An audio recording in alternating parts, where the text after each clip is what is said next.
lagi alhamdulillah. Saya perlu sedikit menceritakan Pak Oki tentang Pombel. Kemarin disampaikan bahwa Pombel itu ada 3, Pombel dalam sekolah, Pombel antar sekolah, dan Pombel di PMN. Nah ini memang kami yang seperti disampaikan oleh Pak Ibnu, kalau untuk mengoptimalkan secara keseluruhan dalam satu waktu mungkin kita perlu yang namanya waktu ya Pak ya, perlu proses di antara itu. Tetapi yang paling penting kami berprinsip adalah bagaimana kita mengoptimalkan dulu yang di sekolah.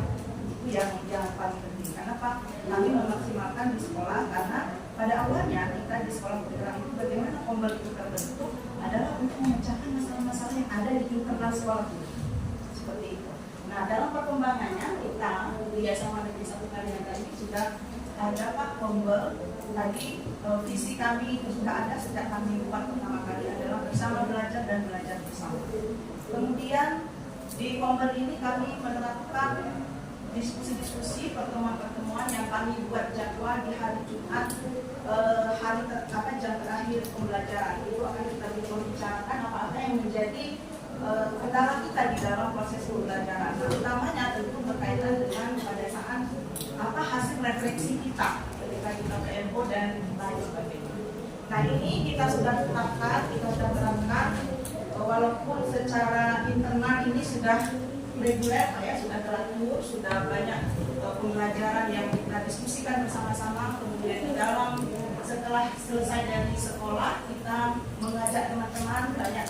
Ada beberapa kita juga berbagi kartu baik di luar, mulai dari Pak Haja, kemudian Pak Yakti misalnya, termasuk juga ada sekolah yang mendatangi kita dari SMA Negeri 1 Anak Tuhan Kabupaten Lampung Tengah dan juga dari SMA Negeri 7 Bandar Lampung juga melakukan studi di sekolah kita. Semua itu upayanya dalam rangka berbagi praktik baik pada saat kita menerapkan kurikulum kita. Nah selanjutnya untuk yang Pombel di PMN itu kita memang seperti yang disampaikan tadi, mudah-mudahan dengan ini karena Pak Oki ini bukan fasilitator, jadi kita ketemunya hanya di sini-sini, mudah-mudahan membawa inspirasi lebih baik lagi seperti itu ya, untuk mendorong gitu kan, mendorong karena kadang-kadang kekurang tahuan hal-hal yang seperti itu mungkin menjadikan kita juga belum begitu maksimal. Mudah-mudahan dengan ini kita terinspirasi juga, tapi kita di PMN itu sudah terdaftar Pak, yang pertama itu sudah terdaftar. Kemudian kita sudah melakukan webinar 1 kali karena memang kita melihat ritme juga Pak. Belum terlalu sering melakukan webinar karena memang banyak hal yang kita kerjakan juga di sekolah. Selanjutnya dari webinar itu kita sudah ada peserta-peserta dari luar juga. Pada saat itu saya lihat bahkan ada dari Kerinci, dari Pekanbaru, dari Bandar Lampung, SMP seperti itu. Mungkin salah satunya juga adalah berburu sertifikat tadi mungkin ya Pak ya. Tapi itu dari hasil yang pertama itu, pengalaman yang pertama itu mudah-mudahan menjadi suatu hal motivasi yang baik bagi kami untuk nanti lebih melanjutkan lagi ke webinar-webinar yang berikutnya. Yang tentunya webinar itu disesuaikan juga dengan materi-materi yang kira-kira up to date dan layak dan cocok kita pecahkan secara bersama-sama. Nah, kemudian kalau ditanya bagaimana sih efektivitasnya kegiatan komunitas belajar, tentu kita berproses menuju hal yang efektif. Kalau kita sudah langsung efektif ya selesai Pak program itu. Maka kita berproses, segala sesuatu itu berproses pelan-pelan gitu dengan segala sumber daya yang ada, nah kita maksimalkan. Nah inilah kita sudah melakukan berbagai macam kegiatan di internal sekolah ya. Kemudian kalau memanfaatkan platform Merdeka Mengajar, kita selaku kepala sekolah saya selalu mendukung Pak, selalu berupaya semaksimal mungkin bagaimana sih caranya supaya kita ini semuanya, karena yang disampaikan Bapak tadi bisa belajar secara mandiri. Bahkan seperti yang Bapak sampaikan tadi, saya selaku kepala sekolah memberikan penghargaan kepada Bapak dan Ibu guru dengan rating tertinggi sertifikat di PMN itu. Pada saat Hari Guru Nasional kemarin itu Pak, tapi waktu itu baru 10 sertifikat Pak yang dipunya oleh guru kami.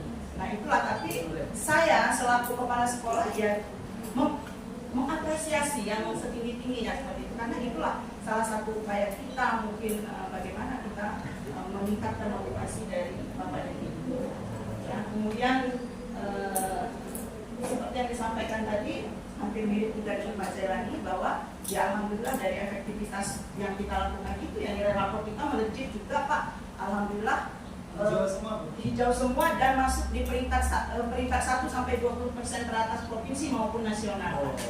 Itu mohon maaf Bapak Ibu, saya posting di media sosial itu bukan karena semata-mata keinginan pribadi, tetapi memang dari Kemendikbud juga meminta kita sebenarnya untuk memviralkan rapor kita di halayak ramai. Bahkan itu sebenarnya harus kita upload, harus kita posting di media sosial sekolah yang resmi Bapak dan Ibu. Itu saya pernah mendapatkan informasi dari Kemendikbud itu sebagai upaya kita untuk ya intinya bahwa program pemerintah juga memang betul-betul mensupport kita sehingga ada perubahan-perubahan yang betul-betul dasar yang kita peroleh selama kita dibimbing dan diberikan bantuan melalui bos kinerja.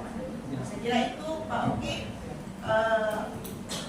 Ada satu hal yang perlu saya sampaikan untuk rapor pendidikan yang perlu kami tingkatkan kembali adalah numerasi khusus di bidang geometri.